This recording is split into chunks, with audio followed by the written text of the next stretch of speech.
எப்படின்னா, ஒரு 600 வருஷத்துக்கு முன்னாடி மனுஷனுக்கு இருந்த நெருக்கடி இருக்குது பாருங்கள். ஒரு 600 வருஷத்துக்கு முன்னாடி மனுஷனுக்கு எவ்வளோ நெருக்கடி இருந்ததோ அதுபோல் 40 பங்கு இப்போ அதிகமாகிட்டு தான் கண்டுபிடிச்சி சொல்லியிருக்கிறாங்க. அவ்வளவு நெருக்கடிக்கு மத்தியில் நாம் வாழ்ந்துக்கிட்டு இருக்கிறோம். ஒரு 600 வருஷத்துக்கு முன்னாடி என் தலையில் 1 கிலோ வச்சுக்கிட்டு நின்னேன்னு வைங்க, இப்போ 40 கிலோ வச்சுக்கிட்டு நிற்கிறேன். அப்படி ஒவ்வொரு மனுஷனுக்கும் வாழ்க்கையில் நெருக்கடி அதிகமாக போச்சு. இப்போ இந்த நெருக்கடியில் முன்னாடிலாம் யாரோ ஒருத்தர் தான் தியானம் பண்ணுவாங்க. தியானம்னா ஒருத்தர் 2 பேர் காட்டுக்கு போய் தியானம் பண்ணிகிட்டு இருப்பாங்க 600 வருஷத்துக்கு முன்னாடி. இப்போ வீட்டுக்கு வீடு தியானம் நடக்குது. ஏன்னா அந்தளவுக்கு வாழ்க்கையில் ஒரு நிம்மதி வேணும் அப்படின்னு சொல்லி பண்ணிட்டாங்க. அதுக்கு தான் இயற்கை கொடுத்துருக்கிற ஒரு இயற்கையான வைத்தியம் தான் சிரிப்புங்கிறது. இதை பற்றி பெரியவங்கள்லாம் இப்போ ஆராய்ச்சி பண்ணிகிட்டு இருக்கிறாங்க. சிரிப்புங்கிறது நாம் பிறந்து ஒரு 6 மாதத்தில் தான் முதல் தடவையாக விவரமாக சிரிக்க ஆரம்பிக்கிறோமா. நம்ம பிறந்து 6 மாதத்துக்கு, அதாவது முதல் தடவை சிரிக்க ஆரம்பிக்கிறது ஒரு 6ஆவது வாரம், 1.5 மாதத்தில் தான் குழந்தை வந்து விவரமாக சிரிக்க ஆரம்பிக்குது. அப்புறம் அப்படியே சிரிக்க ஆரம்பிக்கிறோமா. அதெல்லாம் இப்போ கணக்கு எடுத்துருக்குறாங்க. ஒரு குழந்தை ஒரு நாளைக்கு 200 தடவை சிரிக்குதான் ஒரு குழந்தை. பெரியவங்கள்லாம் 15 தடவை சிரிக்கிறாங்களாம். 200 தடவை சிரிச்சுக்கிட்டு இருந்த நாம் அப்படியே குறைஞ்சி 15 ஆகிட்டு.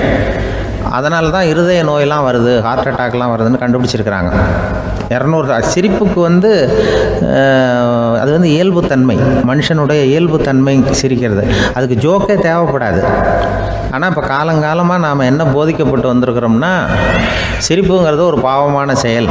ஒரு முதலாளிக்கு முன்னாடி தொழிலாளி சிரித்தா மரியாதை குறைச்சல், ஒரு கணவனுக்கு முன்னாடி மனைவி சிரித்தா மரியாதை குறைச்சல், அது மாதிரி ஒரு வாத்தியாருக்கு முன்னாடி பையன் சிரித்தா மரியாதை குறைச்சல், ஒரு ஆஃபீஸருக்கு முன்னாடி பியூனு சிரித்தா மரியாதை குறைச்சல், இப்படின்னு சொல்லி சிரிப்புங்கிறது ஏதோ மரியாதை குறைவான செயல்னு காலங்காலமாக நாம் போதிக்கப்பட்டு வந்திருக்கிறோம். இப்போ மரபு ரீதியாகவே அந்த சிரிப்பு வந்து நம்மகிட்ட சிறைப்பட்டு தான், அடங்கி போச்சு. அந்த சிறைப்பட்டு இருக்கிற சிரிப்பை வெளியில் கொண்டு வர்றதுக்கு தான் ஜோக்குன்னு ஒரு சாவியை போட வேண்டியிருக்கு. வேறு இந்த ஜோக்குக்கும் சிரிப்புக்கும் சம்மந்தம் இல்லை. அதை ஏற்கனவே இருக்கிறத வெளில கொண்டு வரதுக்கு ஒரு சாவி மாதிரி உபயோகப்படுதுன்னு இப்போ அதை பற்றி ஆராய்ச்சி பண்ணுறவங்களாம் சொல்கிறாங்க. ஏன்னா சிரிப்புக்கு ஜோக்கு தேவைப்படாது.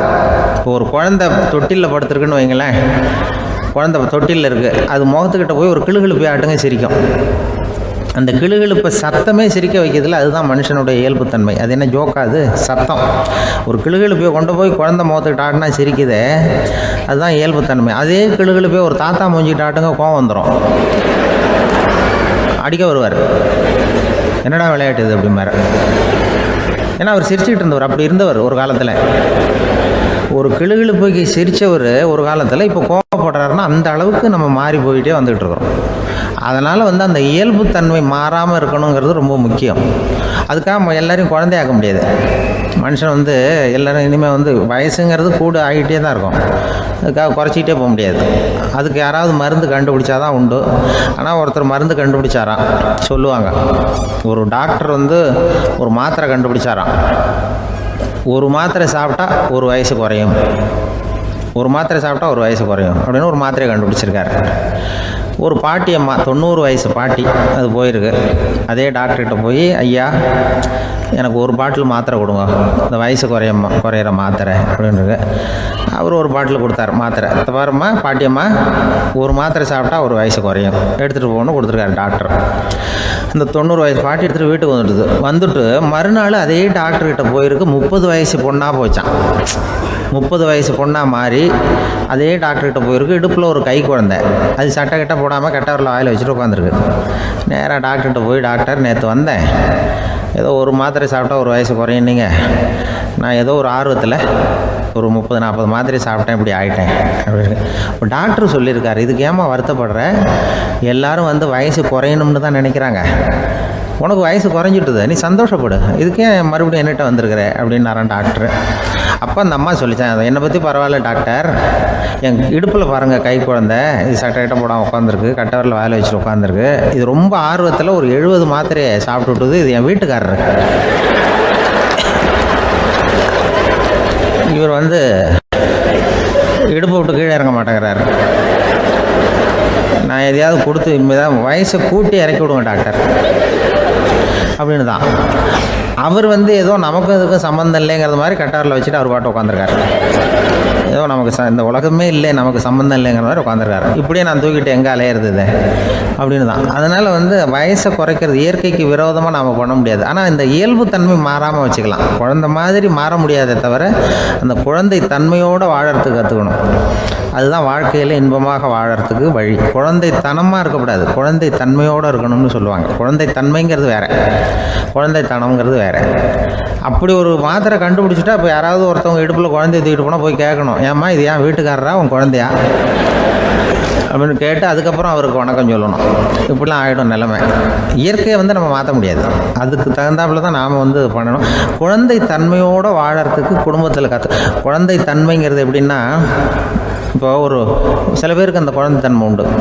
ஒரு வீட்டில் ஒரு புள்ள படுத்துருக்கு, அம்மா எழுப்புறாங்க, காலேஜுக்கு நேரமாச்சு எழுந்திருப்பா, காலேஜுக்கு நேரமாச்சு எழுந்திருப்பா அப்படின்ட்டு. அந்த அம்மா அந்த புள்ளை சொல்லியிருக்கு, ஐயோ எனக்கு காலேஜுக்கு போகிறதுக்கு பிடிக்கலம்மா, என்னை தொந்தரவு பண்ணாத, காலேஜுக்கு போகிறதுக்கு எனக்கு பிடிக்கல அப்படின்னு தான். அப்போ அந்த அம்மா சொல்லியிருக்கு, ஏன் உனக்கு காலேஜுக்கு போகிறதுக்கு பிடிக்கல, கல்லூரிக்கு போகிறதுக்கு, அதுக்கு 2 காரணம் சொல்லு அப்படின்னு இருக்கா. அப்போ அந்த புள்ளை சொல்லிச்சான், ஏன் பிடிக்கலன்னா கல்லூரியில் இருக்கிற வாத்தியாருக்கும் என்னை பிடிக்க மாட்டேங்குது, ஆசிரியர்களுக்கும். 2வது காரணம், கல்லூரியில் படிக்கிற மாணவர்களுக்கும் என்னை பிடிக்கல, அதனால் நான் காலேஜுக்கு போக மாட்டேன்ற குழந்தை புள்ள சொல்லியிருக்கு. அம்மா அப்படிலாம் நீ இதுக்காக போகாமல் இருக்கக்கூடாது, நீ போய் தான் ஆகணும் அப்படின்னு பிடிவாதமாக அந்த அம்மா பிள்ளைய எழுப்புனாங்களாம். சரி, நான் எதுக்கு காலேஜ் போகணும்னு சொல்கிறேன், அதுக்கு நீ 2 காரணம் சொல்லு அப்படின்னு தான் அந்த புள்ள. அப்போ அந்த அம்மா சொன்னாங்களாம், நீ ஏன் காலேஜுக்கு போகணும்னா, முதல் காரணம் உனக்கு வயசு 52, 2வது காரணம் நீ தான் பிரின்சிபால் அப்படின்னு தான். என்ன இருந்தாலும் அவங்க அம்மாவுக்கு அது புள்ள தானே. அதுதான் குழந்தை தன்மைங்கிறது. 52 வயசுலேயும் குழந்தை தன்மையோடு இருக்கார் பாருங்கள், அதுதான் அந்த குழந்தை தன்மையோடு வாழறது தான் வெற்றிக்கு வழின்னு சொல்லுவாங்க. ஒரு குழந்தை பிறந்து தான் ஒரு வீட்டில், அந்த குழந்தைக்கு என்ன பேர் வைக்கிறதுங்கிறது ஒரு தகராறு. இந்த குழந்தைக்கு என்ன பேர் வைக்கிறதுங்கிறதுல தகராறு வந்துடுது. யார், கணவனுக்கும் மனைவிக்கும். அவன் என்ன சொல்கிறான், எங்கள் அப்பா பேரை தான் வைக்கணுங்கிறான் அவன். இந்த அம்மா என்ன சொல்லுது, இல்லை எங்கள் அப்பா பேரை தான் வைக்கணும் அப்படிங்குது. காலையிலேருந்து சண்டை, தகராறு. எதிர்த்த வீட்டுக்காரன் பார்த்தான், இது என்ன காலையிலேருந்து எதிர்த்த வீட்டில் தகராறு நடக்குது, என்னென்னு போய் கேட்டிருக்கான். என்னம்மா உங்களுக்கு உள்ள தகராறு, காலையிலேருந்து பார்த்தேன் அப்படின்னா. ஒன்றும் இல்லைம்மா, எங்கள் குழந்தைக்கு பேர் வைக்கிறதுல எங்களுக்கு உள்ளே ஒத்து போக முடியல, நான் எங்கள் அப்பா பேரை வைக்கணுங்கிறேன், அந்த அம்மா அவங்க அப்பா பேரை வைக்கணுங்குது, அதுதான் எங்களால் குடும்பத்தில் ஒரு நிம்மதி இல்லாமல் இருக்கிறோம், தகராறு பண்ணிகிட்ருக்கோம் அப்படின்னு நானா. அப்போ எதிர்த்த வீட்டுக்காரன் சொல்லியிருக்கான், எதிர்த்த வீட்டுக்காரன்னு நான் எதுக்கு இருக்கிறேன், நான் பஞ்சாயத்து பண்ணி வைக்கிறேன், உங்களுக்குள்ள என்ன இது பேர் தானே வைக்கணும், ஏன்பா உங்கள் அப்பா பேர் என்ன அப்படின்னு அவனை கேட்டிருக்கான். எங்கள் அப்பா பேர் சீனிவாசன் அப்படின்ட்டுருக்கான். இந்த அம்மாவை உங்கள் அப்பா பேர் என்னம்மா, கிருஷ்ணன் அப்படின்னு சொல்லி. இவன் யோசிச்சு பார்த்தான், குழந்தைக்கு சீனிவாச கோபாலகிருஷ்ணன் பேர் வைங்க போங்க அப்படின்ட்டு போயிட்டான். ஏற்ற விட்டுக்கு தீர்த்து வச்சுட்டு போயிட்டான். போனதுக்கப்புறம் இவங்க 2 பேரும் பேசிக்கிட்டாங்க. சரி, இந்த சீனிவாசன் சரி, கிருஷ்ணன் சரி, நடுவில் கோபாலம் யார் அப்படின்னு சொல்லி அவனை போய் இழுத்துட்டு வந்தான். எழுத்து வீட்டில் போய், அது யாரா, அது இங்கே வா, அது யாரா கோபாலன், அது எங்கள் அப்பா பேர், நீ அதை மட்டும் எதுக்கு விட்டு வைக்கிற, அதையும் சேர்த்து வச்சுட்டு போடான்னு. அதாவது குடும்பத்தில் ஒரு கணவனும் மனைவியும் ஒரு சின்ன விஷயத்தில் கூட ஒத்து போகலன்னா இப்படி தான் ஏற்று வீட்டுக்காரன் பஞ்சாயத்துக்கு வருவான், கோபாலன்னு குறுக்க வருவான் ஒருத்தன். அப்படி அந்த அனுசரிப்புங்கிறது குடும்பத்தில் ரொம்ப அவசியம். கணவனும் மனைவி அது ஒன்றுக்கு மேலே இந்த கல்யாணம் பண்ணிக்கிறாங்க, அது ரொம்ப அவஸ்தை. ஒருவனுக்கு ஒருத்திங்கிறது நம்ம இதெல்லாம் சொல்கிறது. ஒன்றுக்கு மேற்பட்ட திருமணங்கள் சங்கடத்தில் தான் கொண்டு விடும். நிறைய சொல்லுவாங்க. உலகத்திலேயே ஒரு பெரிய இது என்ன தெரியுங்களா, இயற்கை நிர்ணயம் பண்ணுது. இப்போ நம்ம சில பேருக்கு எனக்கு பொம்பளை புள்ள வேண்டாம், ஆம்பளை புள்ள வேண்டாம்னு சொல்லி இந்த ஸ்கேன் பண்ணி என்னென்னவோ பண்ணிகிட்டு இருக்கிறாங்கல்ல. ஆனால் இயற்கை அந்த 50-50 ரேஷியோவை அது மெயின்டைன் பண்ணிகிட்ருக்கு. இந்த உலகத்தில் ஒரு அதிசயமான உண்மை என்னென்னா, 116 ஆம்பளை புள்ள பிறந்தா 100 பொம்பளை புள்ள பிறகுதான். உலக அளவில் 116 ஆம்பளை புள்ள பிறந்தா 100 பொம்பளை புள்ள பிறகுது. இது எதுக்கு 16 அதிகமாக பிறகுதுன்னா, அந்த வாலிப வயசு அடையிறதுக்குள்ளே 16 செத்து போகுது. 16 அங்கங்கே ஓடுறது, கொஞ்சம் முரட்டத்தனமாக போகிறதுனால செத்து போகுது. அந்த 50-50 இந்த ஒருத்தருக்கு ஒருத்தங்கிற ரேஷியோவை இயற்கை மெயின்டைன் பண்ணிட்டு இருக்கு. அது ஒரு பெரிய அதிசயம். அதை விட பெரிய அதிசயம் என்னென்னா, இந்த உலக யுத்தம் நடந்ததில்ல, முதல் உலக யுத்தம், 2வது யுத்தம், அப்போ பார்த்துருக்குறாங்க, கணக்கு எடுத்துருக்குறாங்க. அந்த யுத்தம் முடிஞ்ச பிறகு 116 ஆம்பளை பிள்ளைக்கு பதிலாக 160-170 பிறக்க ஆரம்பிச்சுதான். 100 பெண் குழந்தைக்கு 170 180 ஆண் குழந்தை. இது எதுக்குன்னா அந்த போரில் செத்து போகுதில்ல ஆம்பளை பிள்ளைகள், அதை ஈடுகட்டுறதுக்காக அதிகமாக பிறக்க ஆரம்பிச்சிருக்கு. அந்த அளவுக்கு இயற்கை ஒரு பெரிய ரேஷியோவை மெயின்டைன் பண்ணுது. அதாவது ஒருவனுக்கு ஒருத்திங்கிறத அது சொல்லிகிட்டு இருக்கு. புறாவெல்லாம் வளர்த்திங்கன்னா, நான் கூட புறா வளர்த்துருக்குறேன் ஊரில். புறா வளர்த்திங்கன்னா ஒரு தடவைக்கு 2 முட்டை தான் விடும் ஒரு வீட்டுக்கு. அந்த 2 முட்டையும் குஞ்சு பறிச்சுன்னா அதில் ஒன்று ஆணாக இருக்கும், ஒன்று பொண்ணாக இருக்கும். அது எந்த முட்டை ஆண் எந்த முட்டை பெண்ணுங்கிறத இயற்கை நிர்ணயம் பண்ணுது. அதை நம்ம மாற்றவே முடியாது. ரெண்டையும் அந்த பெண்ணாவோ ரெண்டையும் ஆணாவோ மாற்ற முடியாது நம்ம. அதனால் அந்த இயற்கையை புரிஞ்சுக்கிட்டு நாம் நடந்துக்கணும். அதனால தான் ஒரு கணவன் ஒரு மனைவி, அதான் ஒருத்தருக்கு ஒருத்தங்கிறது. ஒன்றுக்கு மேலேனா சங்கடம் தான். ஒரு பஸ்ஸில் ரெண்டு பெண்கள் வந்துக்கிட்டு இருந்தாங்களாம். பஸ்ஸு பிரயாணம். 2 பெண்கள் பக்கத்தில் உட்காந்துருக்காங்க. அந்த கண்டக்டரை கூப்பிட்ருக்காங்க, இங்கே வாயா அப்படின்னு அந்த ஒரு அம்மா கூப்பிட்ருக்கு. என்னம்மா அப்படின்ட்டுருக்கார். இந்த ஜன்னலை திறந்து விட்டு போ அப்படின்னு. சரின்னு பக்கத்தில் இருந்த சேனல் திறந்து விட்டு அவர் போயிட்டார். பக்கத்தில் இருந்தாமா உடனே இங்கே வாயா மறுபடியும் வாயான்னு கூப்பிட்ருக்கு. என்ன இந்த ஜன்னலை மூடி விட்டு போ அப்படின்ட்டுருக்கு. மூடி விட்டு போனார். மறுபடியும் அந்த முன்னாடி கூப்பிட்டது வாமா வாயான்னு மறுபடியும் கண்டக்டரை கூப்பிட்டு, என்ன இந்த பாரு, இந்த ஜன்னலை நீ மூடி வச்சின்னா நான் மூச்சு திணறி செத்து போடுவேன். அப்புறம் உடனே பக்கத்தில் இருந்தம்மா தபாரியா அந்த அம்மா பேச்சை கேட்டுட்டு நீ திறந்து வச்சின்னா நான் குளிர் தாங்காமல் செத்து போடுவேன் அப்படின்னு. அவர் தலையை பிச்சுக்கிறார் கண்டக்டர். என்னடா பெரிய ரொம்ப போச்சேன்னு, கொஞ்சம் தூரம் பிரயாணம், இதில் கூட அட்ஜஸ்ட் பண்ணி போகக்கூடாதா அப்படின்னு. அப்போ அந்த பஸ்ஸில் பின்னாடி ஒருத்தன் கடைசி சீட்டில் வெயில் தாங்காமல் சட்டையெல்லாம் கட்டி போட்டுட்டு ஒரு கிராமத்து ஆள் பீடி குடிச்சிட்டு வரான். அவர் கூப்பிட்ருக்கான் அந்த ஆள், அந்த கண்டக்டர், இங்கே வாயா அங்கே என்ன தகராறு அப்படின்னு. அந்த எதிர்த்து வீட்டுக்காரன் வந்தானே முன்னாடி பஞ்சாயத்துக்கு, அது மாதிரி கண்டக்டர் இங்கே வாயா, அவன் ஏன் நீ என்ன சொல்ல போகிற அப்படின்ட்டு வந்திருக்கான். சட்டையெல்லாம் கேட்டு போட்டு பீடி குடிக்கிறோம், பீடி புகையை ஊதி விட்டு அங்கே என்ன தகராறு அப்படின்னு கேட்டிருக்கான்.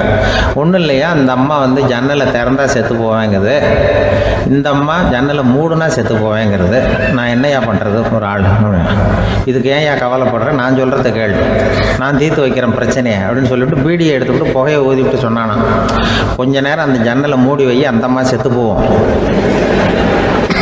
அப்புறம் திறந்து வை, இந்த அம்மா செத்து போவோம், நாம் நிம்மதியாக போகலாம் அப்படின்னு சொல்லிட்டு பீடி குடிக்க ஆரம்பிச்சிட்டான். அவருக்கு கோவம் வந்துட்டுது கண்டக்டருக்கு. உனக்கு என்னையா நீ பாட்டுக்கு சொல்லிட்டு விடுவ, அந்த 2 அம்மாவும் செத்து போச்சுன்னா அவங்க வீட்டுக்காரனுக்கெல்லாம் யார் பதில் சொல்கிறது அப்படின்னா, கவலையே படாத, 2 பேருக்கும் நான் தான் வீட்டுக்காரன். அதனால தான் அந்த யோசனையை சொன்னேன் அவங்ககிட்ட. அப்புறம் இதுதான், இந்த ஒன்றுக்கு மேலே போச்சுன்னா அது இயற்கைக்கு விரோதம், இப்படிலாம் ஆகும். அதனால தான் அவன் அவ்வளவு ஒன்றுமே வேண்டான்ட்டு கடைசி பெஞ்சு இதில் போய் சீட்டில் உட்காந்துக்கிட்டான். அப்படி அது இயற்கையை புரிஞ்சுக்கிட்டு வாழணுங்கிறது முக்கியம். குடும்பத்தில் கணவனுடைய பங்கு என்ன, மனைவியினுடைய பங்கு, குழந்தை குட்டிகள்லாம் சொல்லுவாங்க. அப்படி இருக்கணும். கணவன்கிறவனுக்கு நிறைய சகிப்புத்தன்மை தேவைப்படுது. ஒரு ஊரில் ஒரு மன்னர் இருந்தார். அவர் பக்கத்து தேசத்து மேலே படையெடுக்கணும்னு நினச்சிக்கிட்டு இருந்தார். அதையும் தன்னுடைய நாட்டோட சேர்த்துக்கணுங்கிற ஆசை. எப்போ படையெடுக்கலாம்னு யோசிச்சுக்கிட்டு இருந்தார். இப்படி யோசிச்சுக்கிட்டு இருந்த சமயத்தில் ஒரு பெரியவர் அவரை தேடிக்கிட்டு வந்தார். அவர் அடிக்கடி வருவார், அவர்கிட்ட பேசிக்கிட்டு இருப்பார். இப்போவும் அப்படி தான் வந்தார். என்ன மன்னா யோசனைன்னாரு. இவர் தன்னுடைய யோசனையை சொன்னார். இந்த சமயத்தில் மன்னருக்கு தாகம் எடுத்தது, தண்ணி குடிக்கணும் போல இருந்தது. உடனே அங்கே இருந்த ஒரு அரண்மனை பணியாளரை கூப்பிட்டார். போய் கொஞ்சம் தண்ணி கொண்டு வாப்பா அப்படின்னார். அந்த பணியாளர் போனார், ஒரு கோலையில் தண்ணி கொண்டு வந்தார். ராஜா கிட்ட நீட்டினார். ராஜா அதை வாங்கி குடிக்கிறதுக்காக வாய்கிட்ட கொண்டுட்டு போனார். அந்த நேரம் பார்த்து, மன்னா கொஞ்சம் பொறுங்கன்னார் இந்த பெரியவர். ஆவலோடு குடிக்க போன மன்னர் அப்படியே நிறுத்திக்கிட்டு பெரியவரை பார்த்தார். இப்போ அந்த பெரியவர் சொன்னார், மன்னா, இப்போ உங்களை விட வலிமை உள்ள ஒரு சக்தி உங்களுக்கு தண்ணி கொடுக்க மறுத்துடுதுன்னு வைங்க, உங்களை குடிக்க விடாமல் தடுத்துடுது அப்படின்னா, இப்போ இந்த ஒரு கோவலை தண்ணீரை என்ன விலை கொடுத்து வாங்குவீங்க அப்படின்னு கேட்டார்.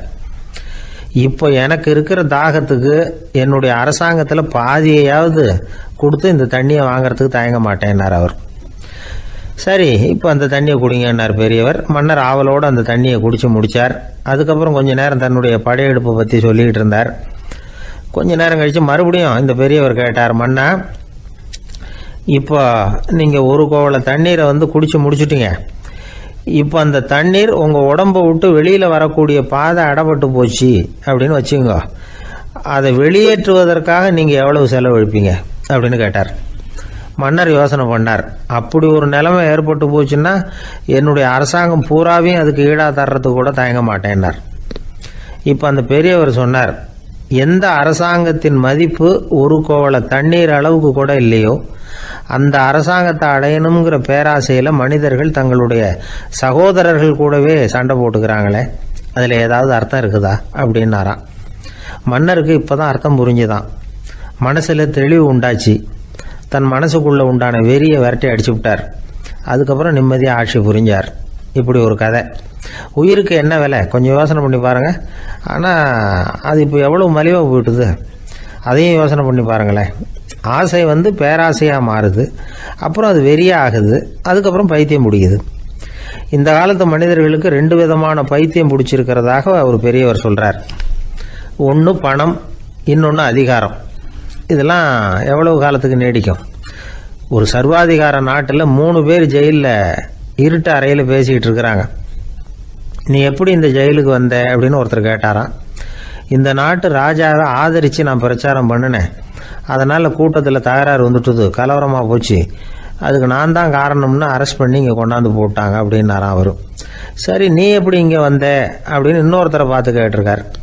நான் இந்த நாட்டு ராஜாவை எதிர்த்து பிரச்சாரம் பண்ணேன், அதனால் கலவரம், அரெஸ்ட் பண்ணி கொண்டாந்து போட்டாங்கன்னார். சரிப்பா, நீ எப்படி அங்கே வந்த அப்படின்னு 3வது ஆளை பார்த்து இவங்க கேட்டாங்களாம். இதுக்கு அந்த ஆள் மெதுவாக வெளிச்சத்துக்கு நான் தான் இந்த நாட்டு ராஜா அப்படின்னாராம்.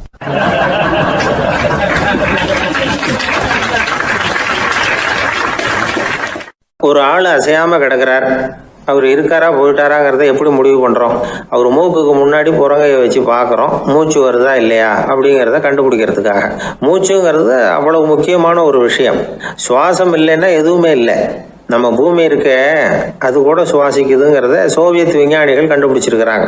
பூமிக்கு மேலே இருக்கிற மண் அடுக்கில் காற்றில் உள்ள ஆக்சிஜன் ஆக்சிகரணம் அடையுது அப்படின்னு தான் இதுவரைக்கும் எல்லாரும் நம்பிக்கிட்டு இருந்தாங்க.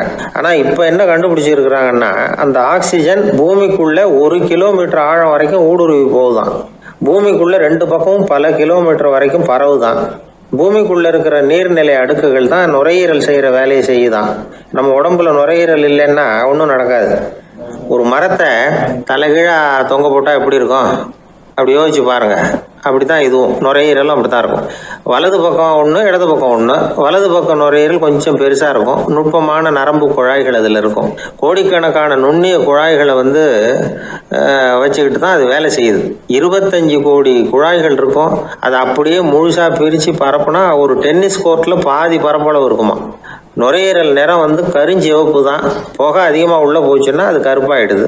காற்றுல உள்ள பிராணவாயுவை இது இழுத்து எடுத்துக்கிட்டு ரத்தத்தை சுத்தப்படுத்துகிற முக்கியமான வேலையை இது செய்யுது. அசுத்த காற்றை வெளியில் அனுப்பி வச்சுருது.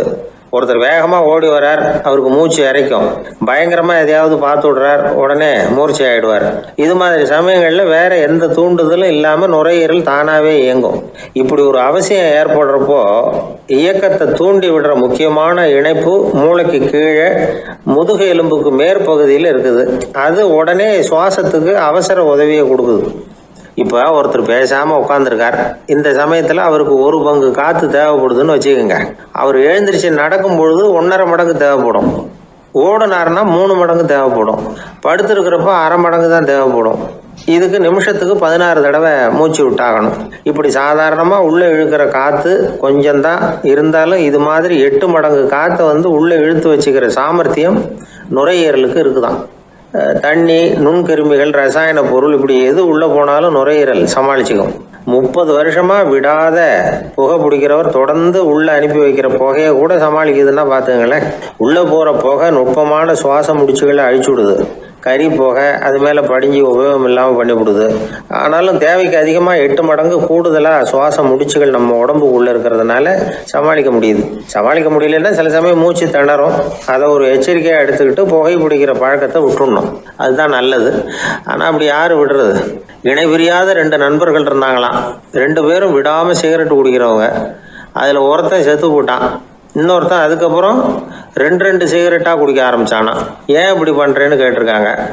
நான் 1 சிகரெட்டு தான் குடிக்கிறேன், செத்து போன என்னுடைய ஃப்ரெண்டு இருக்கானே செத்து போனவன், அவனுக்காக இன்னொரு சிகரெட்டு குடிக்கிறேன் அப்படின்னு நானா. இது ரொம்ப ஆபத்து, விட்டுடு அப்படின்னு சொல்லியிருக்காங்க. சரின்னு ஒத்துக்கிட்டான். ஆனால் அதுக்கப்புறமும் ஒரு சிகரெட் வீதமாக குடிச்சிக்கிட்டே இருந்தான். சிகரெட் பழக்கத்தை நீ இன்னும் விடலையான்னு கேட்டாங்களாம். அந்த பழக்கத்தை நான் எப்போவோ விட்டுட்டேன், இப்போ நான் குடிக்கிறது என் ஃப்ரெண்டுக்காக அப்படின்னு நானாம். இவங்கெல்லாம் எப்படி திருந்துறது?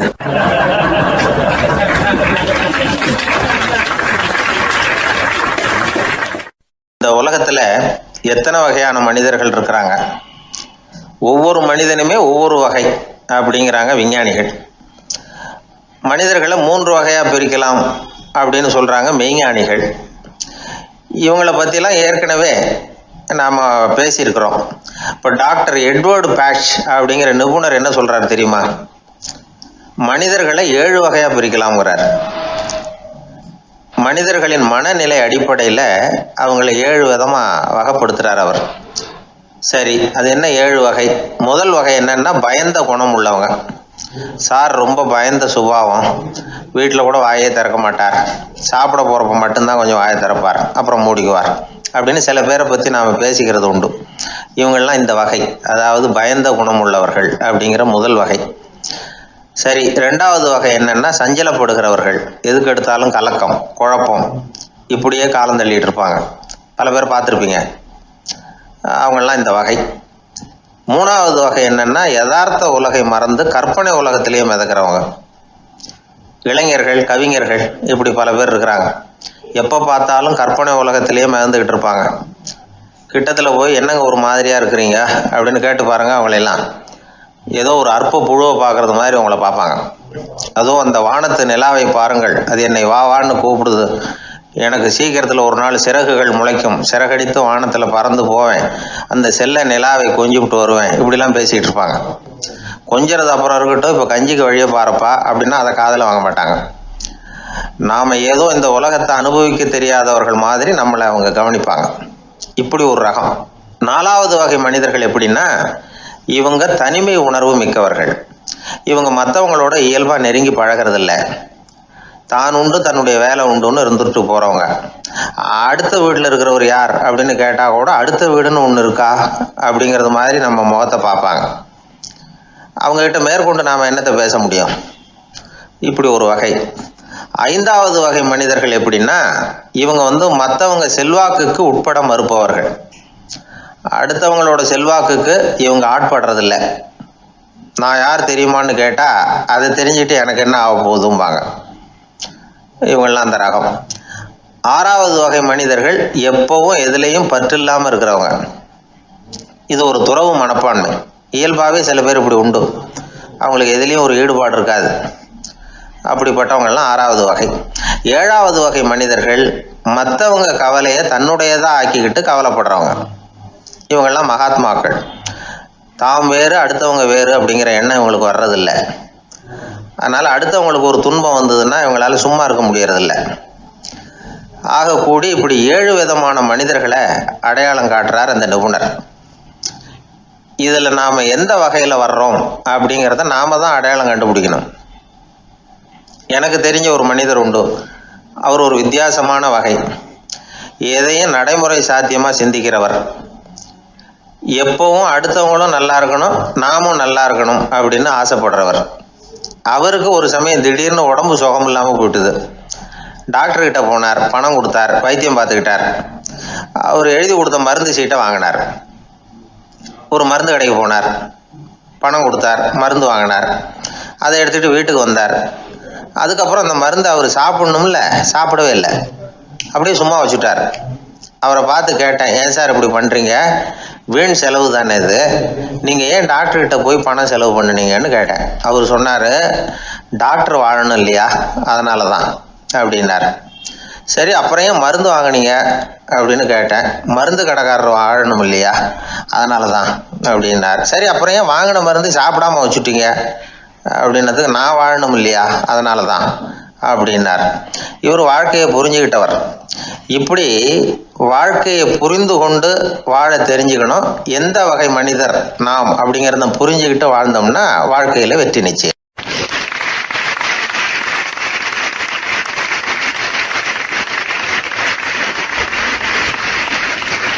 ஒரு தந்தை தன்னோட பிள்ளைய ரொம்ப தைரியசாலியாக வளர்க்கணும்னு ஆசைப்பட்டார். அதுக்காக அவனை கூப்பிட்டு உட்கார வச்சு இப்படி உபதேசம் பண்ணார். இதை பாருப்பா, நான் உன்னாட்டம் இருக்கிறப்போலாம் எதுக்கும் பயப்பட மாட்டேன், ரொம்ப துணிச்சலாக இருப்பேன். ஒரு நாள் ஒரு அப்பாவி எலிய ஒரு பூனை துரத்திட்டு ஓடிச்சு. நான் உடனே என்ன செஞ்சேன் தெரியுமா?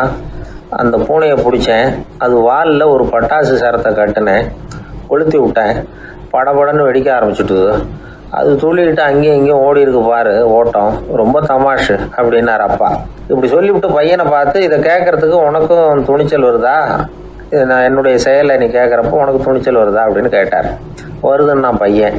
எப்படின்னா அப்படிங்கிற விவரத்தையும் சொன்னான் அவன். அதாவது எலியை விரட்டினத்துக்காக பூனை வாலில் பட்டாசு கொளுத்துனீங்க நீங்கள், பூனையை விரட்டினத்துக்காக உங்கள் கழுத்தில் பட்டாசு சரத்தை மாட்டினா என்னென்னு தோணுது எனக்கு அப்படின்னு நான் பையன். பையனோட துணிச்சல் அப்பாவையே நடுங்க வச்சுட்டுது. அது சரி, ஒரு அப்பா பிள்ளைக்கு இப்படியா உபதேசம் பண்ணுறது? எல்லாருக்கிட்டையும் அன்பா பழகிறது எப்படி அப்படின்னு சொல்லி கொடுக்கணும். பிஞ்சு உள்ளங்களில் நெஞ்ச தூவலாமா? ஒரு நாள் விநாயகர் ஒரு பூனையோடு விளையாடிக்கிட்டு இருந்தாராம். அப்படி ஆசையாக விளையாடிக்கிட்டு இருந்தப்ப அவரோட கை நகம் தவறுதெல்லாம் பூனையோட முகத்தில் பட்டுட்டு தான் அது ஒரு சின்ன கீரெல்லாம் உண்டாகி விட்டுது. அப்பா அவர் அதை ஒரு பெருசாக நினைக்கல. கொஞ்ச நேரத்துக்கு அப்புறம் விநாயகர் வீட்டுக்கு வந்தார். அவங்க அம்மா பார்வதி தேவியை பார்த்தார். பார்வதி தேவி கன்னத்தில் விரலால் கீறினது மாதிரி ஒரு அடையாளம் இருந்தது. விநாயகருக்கு அதிர்ச்சி, ஆச்சரியம். நம்ம அம்மா இந்த உலகத்துக்கே தாயார், அப்பேற்பட்ட அவங்க முகத்திலேயே கீறலை உண்டாக்கக்கூடியவங்க யாராக இருக்க முடியும் அப்படின்னு யோசனை பண்ணார். தாயே, உன்னுடைய கன்னத்தில் இந்த வடு எப்படிம்மா ஏற்பட்டதுன்னு கேட்டார். குழந்தாய், இது நீ செஞ்ச காரியம்தான்ப்பா, உன்னுடைய கை நகம் கீறினதுனால ஏற்பட்ட வடு தான் இது அப்படின்னாங்க அவங்க. விநாயகர் திடுக்கிட்டு போட்டார். எப்படிம்மா அது? நான் எந்த காலத்துலேயும் ஒன்று அப்படி கீறினதாக எனக்கு நினைவு இல்லையே அப்படின்னார். இன்னைக்கு காலையில் ஒரு பூனையை கீறினதை நீ மறந்துட்டியா அப்படின்னாங்க அந்த அம்மா.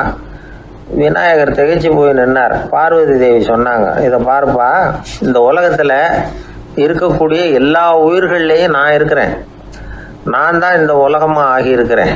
ஆகையினால நீ யாரை துன்புறுத்தினாலும் அது உண்மையிலேயே என்ன துன்புறுத்தினதாக தான் வந்து முடியும் அப்படின்னாங்க. விநாயகர் மனசுக்குள்ளே ஒரு வெளிச்சம் ஏற்பட்டு தான்.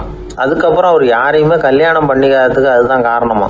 இந்த உலகத்தில் எல்லாரையும், இங்கே இருக்கிற எல்லாத்தையும் தாயின் வடிவமாக அவர் பார்க்க ஆரம்பிச்சிட்டாராம்.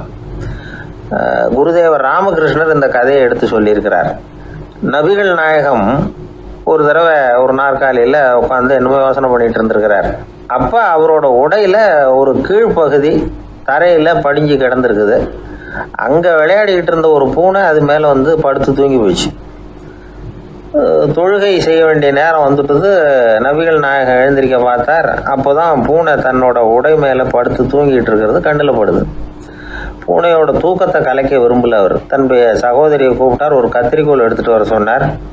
பூனை படுத்திருந்த உடை பகுதி மட்டும் இருக்குல்ல, அதை மட்டும் அதோட கத்திரிச்சு விட்டுட்டு அதுக்கப்புறம் அவர் எழுந்திரிச்சு தொழுகைக்கு போனாராம். அதாவது பிற உயிர்கள்கிட்ட எப்படி அன்பு காட்டணுங்கிறத பெரியவங்க எவ்வளவோ விதத்தில் நமக்கு எடுத்து காட்டியிருக்கிறாங்க. இருந்தாலும் எத்தனை பேர் மனசில் அதெல்லாம் உரைச்சிருக்குது? நாமளும் நம்ம ட்ரெஸ்ஸு மேலே ஒரு பூனை படுத்திருந்தா ஒரு கத்திரிக்கோலை தான் தேடுவோம், எடுத்துக்கிட்டு வர சொல்லுவோம். துணியை வெட்டுறதுக்கு பதிலாக இல்லை அதோட வாழை வெட்டினா என்ன அப்படின்னு தோணும்.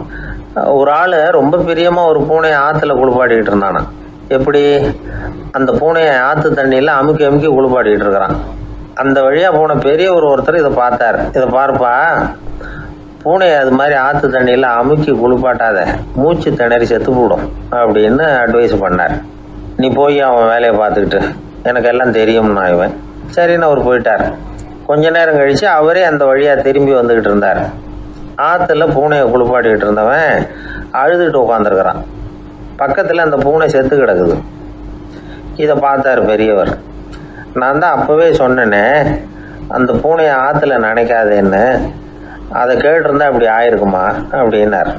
அந்த ஆள் கோபமாக இவரை முறைச்சி பார்த்தான். அட போய்யா, இந்த பூனை ஆற்றுல குளித்ததுனால ஒன்றும் செத்து போகல, குளித்ததுக்கு அப்புறம் அதோட உடம்பு ஈரமாக இருக்குதுன்னு அதை புழிஞ்சேன், அதனால தான் இப்படி ஆயிட்டுது அப்படின்னு நானா.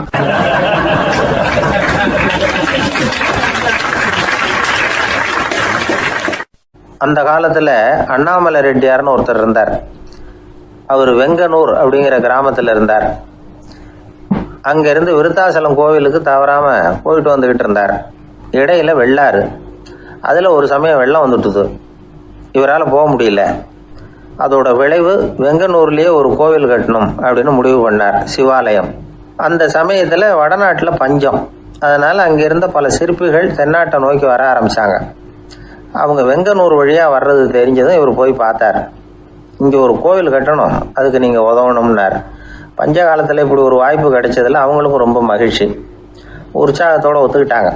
ஆலய திருப்பணி ஆரம்பமாச்சு. அவங்களுக்கு வேண்டிய எல்லா வசதிகளையும் இவர் செஞ்சு கொடுத்தார். அவங்களுக்கு எந்த குறையும் இல்லாமல் பார்த்துக்கிட்டார். அது மட்டும் இல்லை, ஒவ்வொரு நாளும் அங்கே வருவார். உங்களுக்கு என்ன வேணும், எது வேணும்னு கேட்பார். ஏதாவது குறை இருந்தால் சொல்லுவாங்க, உடனே தீர்த்து வைப்பார். இவரும் கேட்பார், எந்த குறையாக இருந்தாலும் என்கிட்ட சொல்லுங்க அப்படின்னு சொல்லுவார். அதை தவிர இவராகவே கவனிச்சும் அவங்களுக்கு என்னென்ன தேவைங்கிறத கண்டுபிடிச்சி அதையெல்லாம் கொடுத்துக்கிட்டு இருப்பார். என்ன தேவைன்னாலும் அதை நிறைவேற்றி வச்சுருவார். அந்த சிற்பிகளின் தலைவன் ஒருத்தன், அந்த ஆளுக்கு வெத்தலை பாக்கு போடுறது பழக்கம். இதை தெரிஞ்சுக்கிட்டு அதுக்காகவே ஒரு ஆளை ஏற்பாடு பண்ணார். வேணுங்கிறப்போலாம் நீ வெத்தலை சிவல் மடித்து கொடுக்க வேண்டியது உன் வேலை அப்படின்னு ஒருத்தனை ஏற்பாடு பண்ணிட்டார். இப்படியெல்லாம் செஞ்சதும் அவங்களுக்கும் ரொம்ப உற்சாகம். ரொம்ப பொறுப்பாக சிற்ப வேலைகளை செஞ்சுக்கிட்டு இருக்கிறாங்க. ஒரு நாள் என்னாச்சு தெரியுமா? அந்த சிற்பிகளின் தலைவன் ரொம்ப நுணுக்கமாக ஒரு வேலையை செஞ்சுக்கிட்டு இருக்கிறான். சாரம் போட்டு அது மேலே படுத்துக்கிட்டு அண்ணாந்து பார்த்து உச்சியில் நுணுக்கமான சிற்பங்களை உருவாக்கிக்கிட்டு இருக்கான். சிற்பியின் கவனம் செதறப்படாதுங்கிறதுனால இவர் மெதுவாக சத்தம் போடாமல் கிட்ட போய் நின்று அதை கவனிச்சுக்கிட்டு இருக்கிறார். அந்த சிற்பி வழக்கம் போல் வெத்தலை பாக்குக்காக இடது கையை கீழே நீட்டினான். அந்த சமயம் பார்த்து அவருக்கு தாம்பூலம் கொடுக்குறவன் அங்கே இல்லை, எங்கேயோ போயிருக்கிறான். அண்ணாமலை ரெட்டியார் என்ன பண்ணார் தெரியுமா? தனக்காக கொடுக்கப்பட்ட தாம்பூலத்தை வாங்கி சிற்பியின் கையில் கொடுக்குறார். அவன் வாங்கி போட்டுக்கிட்டான். இது என்ன இன்னைக்கு வெத்தலை சீவல் வேறு மாதிரி இருக்குது, வாசனை தாம்பூலமாக இருக்குது அப்படின்னு யோசனை பண்ணிட்டு கீழே திரும்பி பார்க்குறார். பார்த்தா ரெட்டியார் மறுபடியும் சிற்பி கை நீட்டும் பொழுது கொடுக்கறதுக்காக தாம்பூலத்தை மடித்து வாங்கி வச்சுக்கிட்டு தயாராக நிற்கிறார். சிற்பிக்கு அதிர்ச்சி. உடனே பொத்துன்னு கீழே குதிச்சான். ஐயா, என்ன இது நீங்களா அப்படின்னா. இவர் சொன்னார், நான் ஒன்றும் தப்பு பண்ணலையே, உன்னுடைய கை புண்ணியம் செஞ்ச கை, கோயில் கட்டுற கை, அந்த கைக்கு தாம்பூலம் கொடுக்கறதுல என்ன தப்பு அப்படின்னாராம். ஏற்கனவே பஞ்சத்தில் அடிபட்டு வந்த எங்களை நீங்கள் ஆதரிச்சதே பெரிய விஷயம். இந்த செயல் என்னை ஒரு பெரிய கடனாளி ஆகிவிட்டது. ஐயா, எங்களுக்கு உணவு உடை இதை மட்டும் நீங்கள் கொடுத்தா போதும், ஊதியம்னு எதுவும் வாங்க மாட்டோம் அப்படின்னு நானும். அந்த சிற்பி எவ்வளோ வற்புறுத்தியும் எதுவும் வாங்கிக்கலையாம். இந்த செய்தியை தமிழ் தாத்தா டாக்டர் ஊவேசா சொல்லியிருக்கிறார். அந்த காலத்தில் எப்படிப்பட்டவங்கெல்லாம் வாழ்ந்துருக்கிறாங்க பாருங்கள். இந்த காலத்தில் ஒருத்தர் கோவில் கட்டினார், வேலை செய்கிற எல்லாருக்கும் சாப்பாடு போடுவார். சிற்ப வேலை செஞ்சுட்டு சாப்பிட வர்ற ஒவ்வொருத்தர் கையையும் அன்பாக பிடிச்சி முத்தம் கொடுத்து உள்ளே அனுப்புவார். அந்த கைகளுக்கு நீங்கள் கொடுக்குற மரியாதை அது அப்படின்னு கேட்டாங்க. அது இல்லைங்க, ஏற்கனவே முதல் பந்தியில் சாப்பிட வந்தவன் மறுபடியும் வர்றானான்னு கண்டுபிடிக்கிறதுக்காக கையை பிடிச்சி மோந்து பார்க்குறேன் அப்படின்னாராம் அவர்.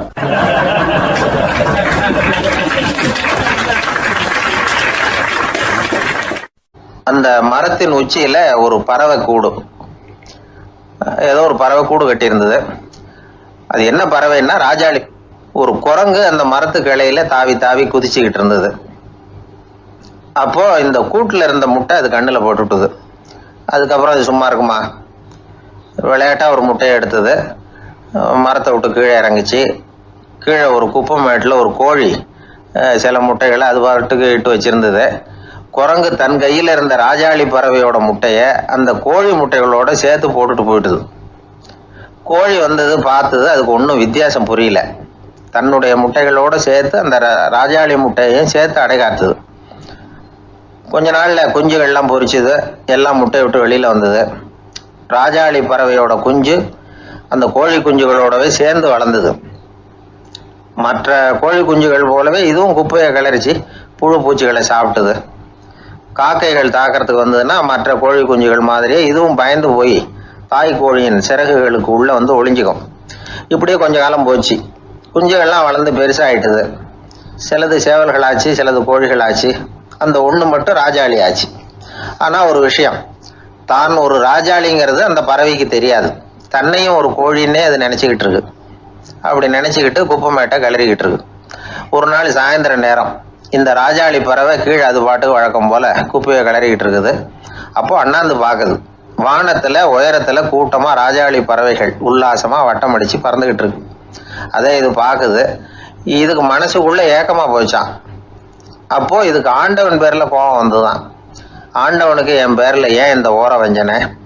என்னையும் ஒரு ராஜாளியாக படைச்சிருந்தா நானும் கூட இந்நேரம் ஆகாயத்தில் உல்லாசமாக பறந்துக்கிட்டு இருப்பேனே அப்படின்னு நினச்சி வருத்தப்பட்டு தான். இது வேடிக்கையாக இருக்குல்ல. ஒரு வகையில் பார்த்தா நாம் கூட இந்த ராஜாளி பறவை மாதிரி தான் வாழ்ந்துக்கிட்டு இருக்கோம் அப்படிங்கிறார் ஒரு உளவியல் நிபுணர். நம்மால் எவ்வளவு வேலை செய்ய முடியும் அப்படின்னு நாம் நினச்சிக்கிட்டு இருக்கிறோமோ அதை விட பல மடங்கு நம்மால் வேலை செய்ய முடியுமா?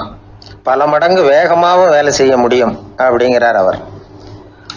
நம்முடைய முழுமையான பலம் என்னங்கிறது நமக்கே தெரியறதில்ல. அதுதான் கஷ்டம்.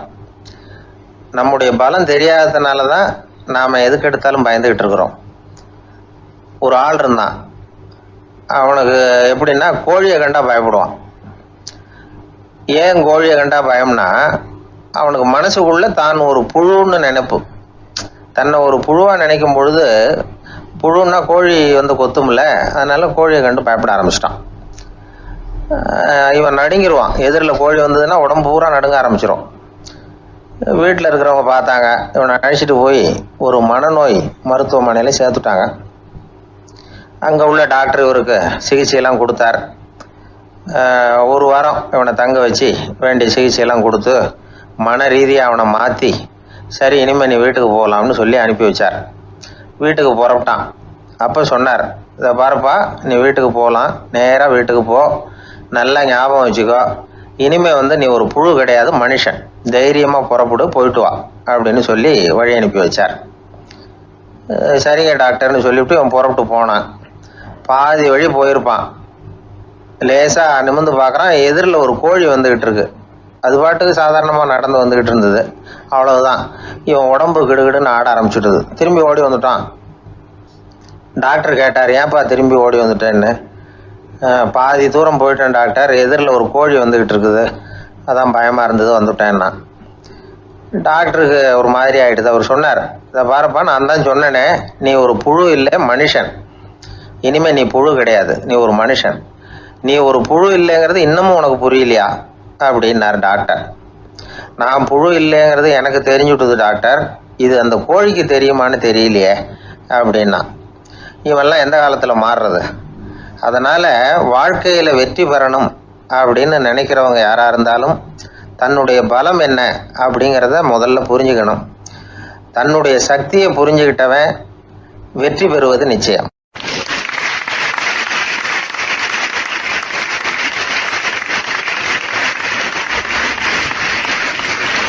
ஒரு ஆள் ராமகிருஷ்ணரை தேடி வந்தான். அவன் கையில் 1000 பொற்காசுகள் வச்சுருந்தான். அதை அவர்கிட்ட கொடுத்து இதை ஏற்றுக்கணும் அப்படின்னு ரொம்ப பணிவாக கேட்டுக்கிட்டான். அவர் பார்த்தார், இது எனக்கு தேவையில்லை, ஆனாலும் உன்னுடைய மனசை புண்படுத்துறதுக்கு நான் விரும்பலை, அதனால் நீ கொடுக்குறத வாங்கிக்கிறேன்னார். வாங்கிக்கிட்டார்.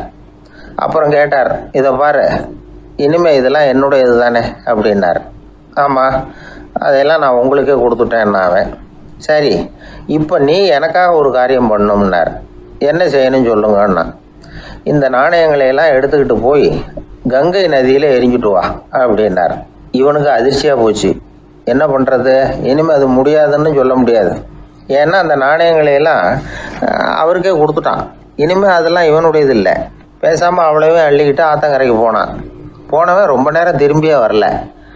ராமகிருஷ்ணருக்கு சந்தேகம், என்ன ஆச்சு அந்த மனுஷனுக்கு? காசுகளோடு அந்த கங்கையில் குதிச்சுட்டானா? போகும்பொழுதே ஒரு மாதிரியாக தான் போனான், போய் என்னன்னு பார்த்துட்டு வாங்க அப்படின்னார். அங்கே இருந்த ஒருத்தர் ஓடி போய் பார்த்தார். அவர் போய் பார்க்கும்பொழுது அவன் அங்கேயே இருந்தான். அதுக்கப்புறம் அவர் திரும்பி வந்தார். வந்து விவரத்தை சொன்னார். அதாவது அவன் கங்கை கரையில் உட்காந்துக்கிட்டு ஒவ்வொரு நாணயமாக 1 2ன்னு எண்ணி வீசிக்கிட்டு இருக்கிறான். அவனை சுற்றி ஒரு கும்பல் நின்றுக்கிட்டு அவனை தடுத்துக்கிட்டு இருக்குது அப்படின்னு விவரத்தை சொன்னார் போயிட்டு வந்தவர். இதை கேட்டதும் ராமகிருஷ்ணரே புறப்பட்டு அங்கே போனாராம். என்ன இப்படி பண்ணிகிட்டு இருக்கிற? நான் உன்னை அந்த நாணயங்களை கங்கையில் வீசி எறிய சொன்னேன், நீ ஏன் அதை எண்ணிக்கிட்டு இருக்கிற அப்படின்னார். பழக்கம்தான் காரணம். நான் ஒவ்வொரு நாளும் ஒவ்வொன்றா சேமித்து வச்சேன். இன்றைக்கி என்கிட்ட நிறைய இருக்குது. உங்களுக்கு ஒரு 1000 நாணயங்களை கொடுக்கணுங்கிறது என்னோட ஆசை அப்படின்னா. இப்போ ராமகிருஷ்ணர் சொன்னார், ஒரே நேரத்தில் எல்லாத்தையும் சம்பாதிச்சிருந்தா நீ எண்ணுறது பொருத்தமாக இருக்கும். எல்லாத்தையும் இழக்கும்போது ஒவ்வொன்றா எண்ணிக்கிட்டு இழக்கிறதுங்கிறது சரியான செயல் இல்லை. அதனால் ஒரே தடவையாக எல்லாத்தையும் தூக்கி எறிஞ்சிடும் அப்படின்னார். இது இழப்பது அப்படிங்கிற ஒரு உயர்ந்த நிலை. இதை நாம் யதார்த்த வாழ்க்கையில் சம்மந்தப்படுத்தி பார்த்து குழப்பிக்கிட்டு இருக்கக்கூடாது. இழக்கிறேன்னு சொல்லிக்கிட்டு இருக்கிற காசையெல்லாம் ஆற்றுலையும் குளத்துலையும் கொண்டு போய் எரிஞ்சிட்டு வாங்க அப்படின்னு உபதேசம் பண்ணுறதாக யாரும் நினச்சிடக்கூடாது. இதில் நாம் புரிஞ்சிக்க வேண்டியது என்னென்னா, எதையாவது ஒன்றை இன்னொருத்தருக்கு கொடுக்கணும் அப்படின்னு விருப்பப்பட்டால் அதை மனப்பூர்வமாக கொடுத்துட்டு அதையே நினச்சிக்கிட்டு இருக்கக்கூடாது. நம்மால் ஒருத்தர் ஒரு 100 ரூபா நோட்டை தன்னுடைய நண்பர் ஒருத்தர்கிட்ட கொடுத்து, இது உனக்கு தான் வச்சுக்கோ அப்படின்னார். அவர் பார்த்தார், இது இனிமேல் எனக்கு தானே சொந்தம் அப்படின்னார். ஆமான்னார் அவர். அப்படின்னா எனக்காக நீ ஒரு உதவி செய்யணும்னார். சொல்லுங்கள் செய்கிறேன்னார் அவர். இந்த 100 ரூபா நோட்டை தீ வச்சு கொளுத்தி விடுன்னார். இவர் அதிர்ச்சியாகி அவரை பார்த்தார். இப்போ அவர் சொன்னார், நீ எனக்கு அன்பாக கொடுத்தது இது, இந்த நோட்டு கள்ள நோட்டுங்கிறது எனக்கு முன்னாடியே தெரியும், சீக்கிரம் கொளுத்தி விடு, அதுதான் நம்ம 2 பேருக்குமே நல்லது அப்படின்னாராம் அவர்.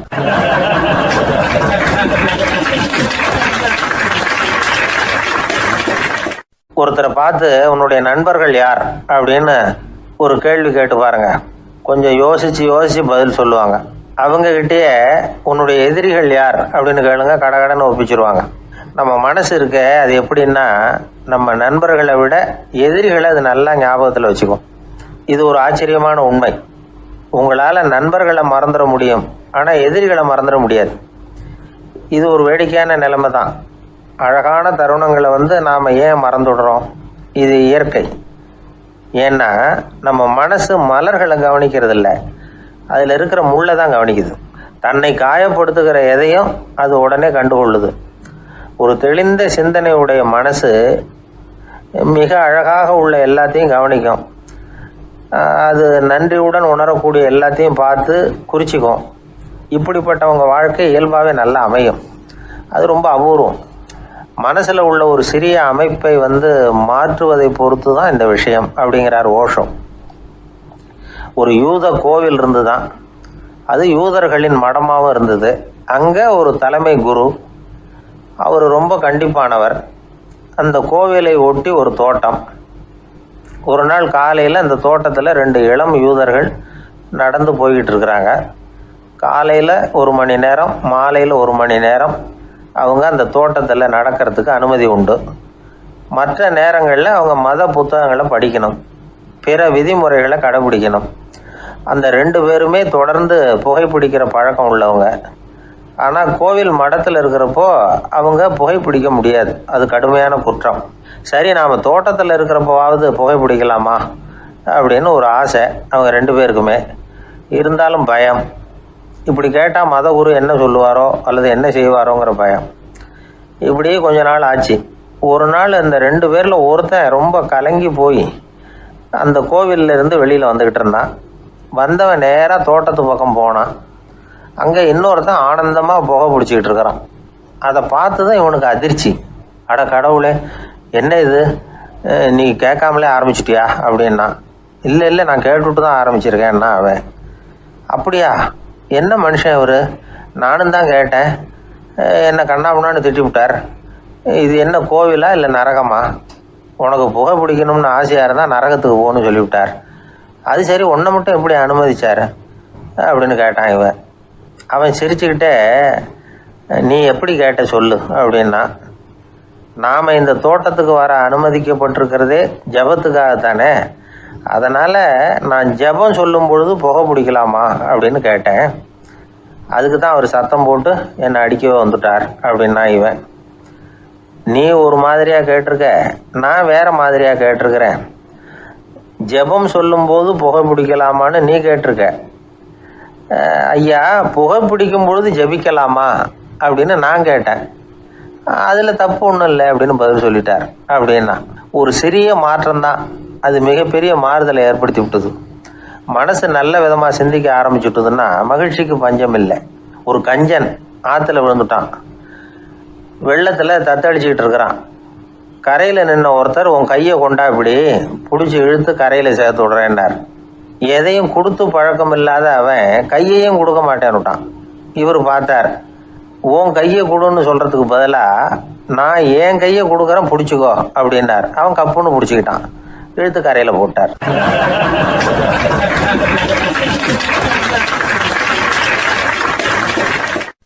அது ஒரு புகைவண்டி நிலையம். அங்கே ஒருத்தர் காலார நடந்து வந்துக்கிட்டு இருந்தார். அவர் தன்னுடைய வீட்டில் உட்காந்து ரொம்ப நேரம் எழுதுவார். எழுதுகிற நேரம் போக மற்ற நேரங்களில் தம்முடைய சொந்த வயல்களில் வேலை பார்ப்பார். அது முடிஞ்சதை என்ன பண்ணுவார்னா பக்கத்தில் இருக்கிற புகைவண்டி நிலையத்துக்கு போவார். அங்கே கொஞ்சம் நேரம் அப்படியே காலார நடந்து வருவார். இது அவருடைய அன்றாட வழக்கம். அன்னைக்கு அது மாதிரி தான் அவர் நடந்து வந்துக்கிட்டு இருக்கிறார். அந்த சமயத்தில் அங்கே நடைமேடையில் ஒரு அம்மையார் நின்றுட்டு இருக்கிறாங்க. இவரை கண்டதும் கையை தட்டி கூப்பிட்டாங்க, இங்கே கொஞ்சம் வர முடியுமா அப்படின்னாங்க. இவர் போனார். என்னங்கன்னு விசாரித்தார். அந்த அம்மையார் விவரம் சொன்னார். ஐயா, நானும் என்னுடைய வீட்டுக்காரரும் இங்கே வந்தோம். அதுவும் நிற்கிதே, அந்த ரயிலில் ஏறி ஊருக்கு போகணும். என்னுடைய வீட்டுக்காரர் அதுவும் அந்த உணவு விடுதிக்கு போயிருக்கார், இன்னும் வரல. அவர் வர்றதுக்குள்ளே ரயில் புறப்பட்டுரும் போல இருக்கு. நீங்கள் ஓடி போய் அவரை அழைச்சிக்கிட்டு வர முடியுமா அப்படின்னு கேட்டாங்க. சரின்னார் இவர். உடனே அந்த அம்மா தன்னுடைய கணவர் எப்படி இருப்பார் அப்படிங்கிற அடையாளங்களை கொஞ்சம் சொல்லி அனுப்புனாங்க. போய் தேடிட்டு இருக்க வேண்டாமேங்கிறதுக்காக. பார்க்குறதுக்கு எப்படி இருப்பார், இந்த மாதிரி ஆடை அணிஞ்சிருப்பார் அப்படின்னு விவரமாக சொன்னாங்க. அதை இவர் கவனமாக கேட்டுக்கிட்டார். நீங்கள் போய் அழைச்சிட்டு வாங்க, வந்த உடனே உங்களுக்கு உண்டான கூலியையும் கையோடு கொடுத்து விட்றேன் அப்படின்னாங்க அந்த அம்மா. இவர் போனார். அந்த அம்மா சொன்ன அடையாளங்களை வச்சு அவர் வீட்டுக்காரரை கையோடு கூட்டிகிட்டு வந்துட்டார். கொண்டுட்டு வந்து அந்த அம்மா கிட்ட ஒப்படைச்சார். உடனே அவரும் ஏற்கனவே சொன்ன பிரகாரம் அவருக்கான கூலி பணத்தையும் கொடுத்தாங்க. அவரும் எதுவும் மறுப்பு சொல்லாமல் அதை வாங்கிக்கிட்டார். வாங்கிக்கிட்டு திரும்பினார். அந்த சமயத்தில் எதிரில் வந்த ஒருத்தர் அவர் அடையாளம் கண்டுபிடிச்சிக்கிட்டார். அவங்க ரெண்டு பேரும் பேசிக்கிறது இவங்க காதில் விழுந்தது. அப்போ தான் இவங்களுக்கு அது புரிஞ்சுது. இவங்கக்கிட்ட கூலி வாங்கினவர் யாருன்னா அவர் தான் பேரறிஞர் லியோ டால்ஸ்டாய் அப்படிங்கிறது புரிஞ்சுது. அவங்க ரெண்டு பேரும் பேசிக்கிறத வச்சு ரஷ்ய நாட்டின் மிகப்பெரிய ஞானி லியோ டால்ஸ்டாய், சோவியத் நாட்டின் ஈடு இணையற்ற இலக்கிய மேதை. இது தெரிஞ்ச உடனே அந்த அம்மா அவர்கிட்ட ஓடினாங்க. ஐயா, உங்களுக்காக நான் கூலி கொடுத்தேன், நான் பெரிய தவறு பண்ணிவிட்டேன் அப்படின்னு சொல்லி வருத்தப்பட்டாங்க. பரவாயில்ல, ஆனால் நீங்கள் எனக்கு கொடுத்த கூலி பணத்தை நான் திருப்பி கொடுக்க மாட்டேன். ஏன் தெரியுமா, அது நான் உழைச்சி பெற்ற தொகை அப்படின்னார். யாருக்குமே அதிக மகிழ்ச்சியை தரக்கூடிய பணம் எதுன்னு கேட்டால் அது அவங்க உழைப்புக்கு ஊதியமாக கிடைக்கிற பணம் தான். நம்ம ஆட்கள் சில பேருக்கு உழைக்காமல் கிடைக்கிற தீய வழியில் வருகிற பணம் கூட மகிழ்ச்சியை கொடுக்கும். ஒரு பெரிய தொழிற்சாலை, அதோட முதலாளி கடுமையான ஒரு கட்டுப்பாடு விதிச்சிருந்தார். அது என்ன கட்டுப்பாடுன்னா, இந்த தொழிற்சாலைக்கு உள்ள யாரும் சிகரெட்டு பிடிக்கக்கூடாது அப்படிங்கிறது தான். ஒரு நாள் இந்த முதலாளி தன்னுடைய தொழிற்சாலையை சுற்றி பார்த்துக்கிட்டு வரார். அப்போது ஒரு இளைஞன் உள்ள சிகரெட்டு பிடிச்சிக்கிட்டு இருந்தான். அதை பார்த்து விடுறாரு. அவ்வளவுதான், அவருக்கு கோபம் வந்துட்டுது. உடனே உதவியாளரை கூப்பிட்டார். அதோ பாரு, அந்த சிகரெட்டு பிடிச்சிக்கிட்டு இருக்கிறானே, அவன் கணக்கை முடித்து வெளியில் அனுப்பி வச்சிரு அப்படின்னு உத்தரவு போட்டார். அது பிரகாரம் உடனே அவனை அழைச்சிட்டு போய் கணக்கு பார்த்து சம்பள பாக்கி அப்புறம் உதவித்தொகை எல்லாத்தையும் மொத்தமாக கையில் கொடுத்து வெளியில் அனுப்பி வச்சுட்டாங்க. அவன் பணத்தோடு வெளியில் வந்தான். ஏதோ யோசனை பண்ணபடியே நின்றுக்கிட்டு இருந்தான். அவன் என்னப்பா யோசிக்கிற அப்படின்னாரு எதிரில் வந்தவர். இவன் சொன்னான், ஒன்றும் இல்லை, என்னோட நண்பன் ஒருத்தனை பார்க்கறதுக்காக உள்ளே போனேன். பேர் என்னன்னு கேட்டுவிட்டு ஒரு 50,000 ரூபா பணத்தையும் கொடுத்து வெளியில் அனுப்பி வச்சுட்டாங்க. அதுதான் ஏன்னு புரியல, யோசனை பண்ணிகிட்டு இருக்கிறேன் அப்படின்னு நானா இவன். அதனால் நாம் உழைச்சி சம்பாதிக்கிற பணம் தான் உயர்வு, சும்மா வர்ற பணம்லாம் மகிழ்ச்சியை தராது அப்படிங்கிறத புரிஞ்சுக்கணும். அப்பேற்பட்ட ஞானி ரஷ்ய மேதை அவர் பாருங்க, அந்த பணத்தை வாங்கின பணத்தை திருப்பி கொடுக்க மாட்டேன்னு விட்டார். ஏன்னா அது உழைத்து பெற்ற தொகை, அதை நான் கொடுக்க மாட்டேன்னார். அதனால் நமக்கு செல்வம் சேர்க்கறது பெருசு இல்லை, அந்த சேருகிற செல்வம் நமக்கு மகிழ்ச்சியை கொடுக்கணும். அதுக்கு என்ன வழின்னா நாம் உழைத்து சம்பாதிக்கணும் அப்படிங்கிறத அதிலிருந்து புரிஞ்சிக்க வேண்டியது ரொம்ப அவசியம். அதனால் உழைப்போம் உயர்வோம், இதுதான் வெற்றியின் ரகசியம்.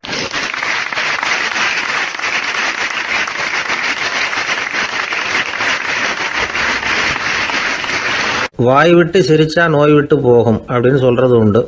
அது என்ன வெறும் அலங்காரத்துக்காக சொன்ன வார்த்தையா, இல்லை அர்த்தத்தோட சொன்ன வார்த்தையா அப்படின்னு யோசிச்சா அதில் நிஜமாவே அர்த்தம் இருக்குதுன்னு தான் தெரியுது. ஆதாரபூர்வமாக அதுக்கு சில நிரூபணங்களும் இருக்குது. நார்மன் கசின்ஸ் அப்படின்னு ஒருத்தர் இருந்தார். அவர் ஒரு அமெரிக்க பத்திரிகை ஆசிரியர். அவருக்கு ஏதோ ஒரு விதமான அழற்சி நோய், இன்ஃப்ளமேஷன் டிசீஸ். அது டாக்டர்கள்லாம் அதுக்கு என்ன விதமான வைத்தியமும் கிடையாது அப்படின்னு சொல்லி பல இதெல்லாம் பார்த்துட்டு கடைசியாக சொல்லிவிட்டாங்க அதுக்கு வைத்தியமே இல்லைன்ட்டாங்க. டாக்டர்கள் தான் சொல்லிவிட்டாங்களே, அதனால் இது இப்படியே இருந்துட்டு போகட்டும் அப்படின்னு விட்டுற வேண்டியது தானே.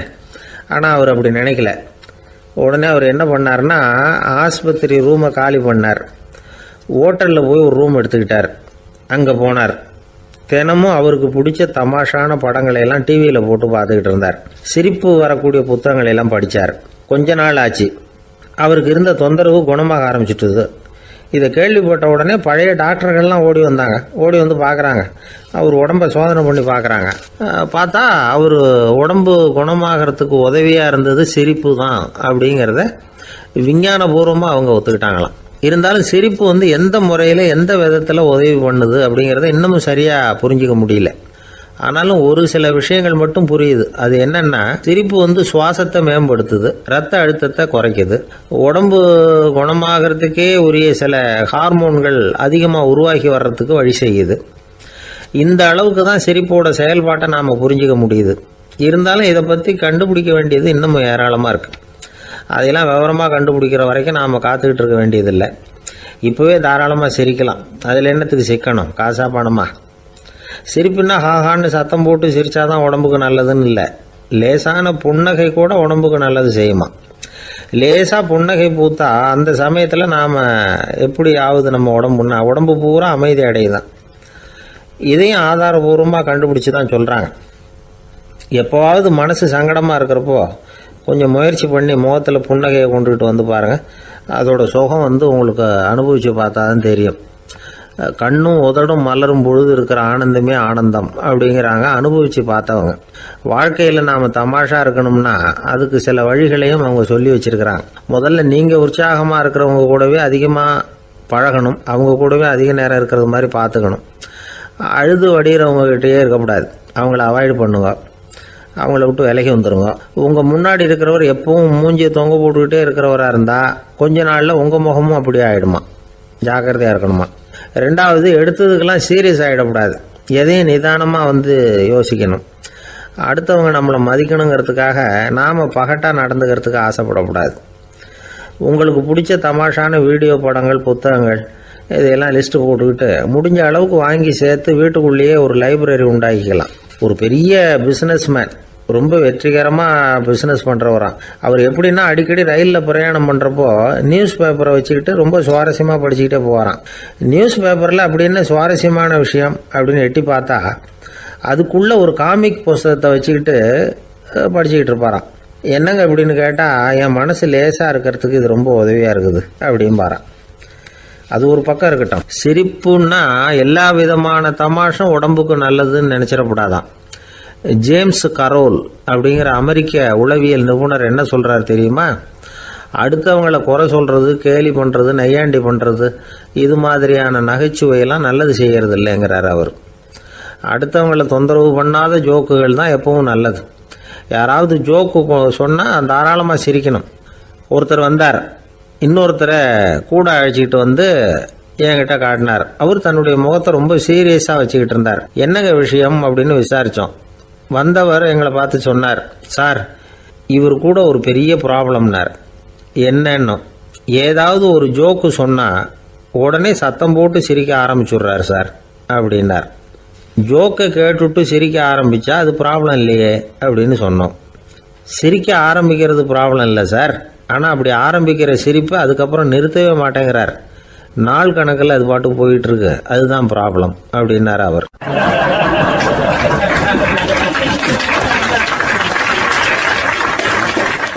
ஒரு நண்பர் ஆனந்தமாக சிகரெட்டு பிடிச்சிக்கிட்டு இருந்தார். இந்த பழக்கத்தை விட்டுவிடுங்களேன் அப்படின்னு சொல்லி பார்த்தோம். விட்டுடலாம்னு தான் பார்க்குறேன், ஆனால் முடியலையேன்னார். மனசு வச்சா எல்லாம் முடியும் அப்படின்னோம். அவர் கொஞ்ச நேரம் யோசனை பண்ணார். அப்புறம் சொன்னார், சரி சார், இதுதான் நான் பிடிக்கிற கடைசி சிகரெட் அப்படின்னு சொல்லி ரொம்ப அழுத்தமாக புகையை உள்ளுக்கு இழுத்தார். அதுக்கப்புறம் அந்த துண்டு சிகரெட்டை வீசி எறிஞ்சுட்டார். ஒருத்தர் இது மாதிரி தீர்மானம் பண்ணி தன்னுடைய கடைசி சிகரெட்டை தூக்கி எறிஞ்சுட்டாருன்னா அது ஒரு பெரிய விஷயம்தான். அதுக்கு பிறகு அவர் உடம்புல படிப்படியாக என்னென்ன மாற்றங்கள் நடக்கும் அப்படிங்கிறத பற்றி ஒரு விவரப்பட்டியலே வெளியிட்டிருக்கிறாங்க. அது என்ன விவரம் தெரியுமா? ஒருத்தர் புகைப்பிடிக்கிற பழக்கத்தை நிறுத்துறாருன்னு வச்சுக்கோங்க. அப்படி அவர் நிறுத்தின 20 நிமிடங்களுக்குள்ள உயர் ரத்த அழுத்தம், உடல் வெப்பம், நாடி துடிப்பு இதெல்லாம் சரியான நிலைமைக்கு வந்துடுதான். 8 மணி நேரத்துக்குள்ள இந்த ஸ்மோக்கர்ஸ் பிரீத் அப்படிங்கிற தன்மை மறைஞ்சிருதான். ரத்தத்தில் உள்ள கார்பன் மோனாக்சைடு அளவு குறையுதான், ஆக்சிஜன் அளவு கூடுதான், சரியான அளவுக்கு வந்துடுதான். ஒருத்தர் கடைசி சிகரெட்டை தூக்கி எறிஞ்சுட்டாருன்னா 24 மணி நேரத்துக்குள்ள மாரடைப்பு ஏற்படுறதுக்கான வாய்ப்பு குறைஞ்சுடுதான். 48 மணி நேரத்துக்குள்ள உணர்வு நரம்புகளின் முனைப்பகுதிகள் மறுபடியும் ஒன்று சேர்ந்துருதான். அதனால நாக்கு சுவை உணர்வு, மூக்கின் முகரும் சக்தி இதெல்லாம் மேம்படுதான், நல்ல நிலைமைக்கு வந்துடுதான். சிகரெட்டை நிறுத்தின 3 நாளுக்குள்ள மூச்சு விடுறது சுலபமாயிடுதான். இப்படி அவங்க பட்டியல் நிறைய சொல்றாங்க. 2 அல்லது 3 மாசத்துக்குள்ள என்ன ஆகும் தெரியுமா? ரத்த ஓட்டம் மேம்படுது, நடக்கிறது சுலபமாயிடுது. நுரையீரல் கொள்ளளவு 30% அதிகரிக்குது. 1லிருந்து 9 மாசத்துக்குள்ள சுவாச குறைபாடுகள் நீங்குது. நுரையீரலில் இருக்கக்கூடிய இந்த அசுத்தம் வடிகட்டும் திசுக்கள் சரியா வேலை செய்ய ஆரம்பிச்சிருது. 1 வருஷத்துக்குள்ள இந்த இதய அழுத்த நோய்க்கான வாய்ப்பு பாதியாக குறைஞ்சிருது. இந்த சிகரெட்டை நிறுத்தின 5 வருஷத்துக்குள்ள ஒரு நாளைக்கு 1 பாக்கெட் சிகரெட் பிடிக்கிறவர்களில் நுரையீரல் புற்றுநோயினால் சாகிறவர்கள் எண்ணிக்கை பாதியாக குறைஞ்சிருது. புற்றுநோய் செல்கள் சீரமைக்கப்படுது. ஆக ஒருத்தர் புகைக்கிறத விட்டுணும்னு தீர்மானம் பண்ணி தன் கையில் இருக்கிற சிகரெட்டை இதுதான் கடைசின்னு சொல்லி தூக்கி எறிஞ்சுட்டா அதுக்கப்புறம் படிப்படியாக இவ்வளவு நன்மைகளும் மாற்றங்களும் ஏற்படுறதாக இந்த அமெரிக்கன் கேன்சர் சொசைட்டி தெரிவிச்சிருக்குது. அதனால புகைப்பழக்கம் உள்ளவங்க இதையெல்லாம் கொஞ்சம் யோசிச்சு பார்த்து அந்த பழக்கத்தை விட்டு விடுறது ரொம்ப நல்லது. ஆனால் அதையெல்லாம் நாம் சொன்னால் யார் கேட்குறாங்க? என்னுடைய நண்பர் ஒருத்தர் புகைப்பழக்கம் உள்ளவர். அவர் என்கிட்ட சொன்னார், சார், சிகரெட் பிடிக்கிற பழக்கத்தை விட்டு விடுறது என்னை பொறுத்த வரைக்கும் ஒன்றும் பெரிய கஷ்டமான செயல் இல்லை, அது ரொம்ப சுலபம் அப்படின்னார். எப்படி சொல்கிறீங்கன்னு கேட்டேன். நான் ஏற்கனவே 20 தடவை அந்த பழக்கத்தை விட்டுருக்கேன் சார் அப்படின்னார் ரொம்ப பெருமையாக.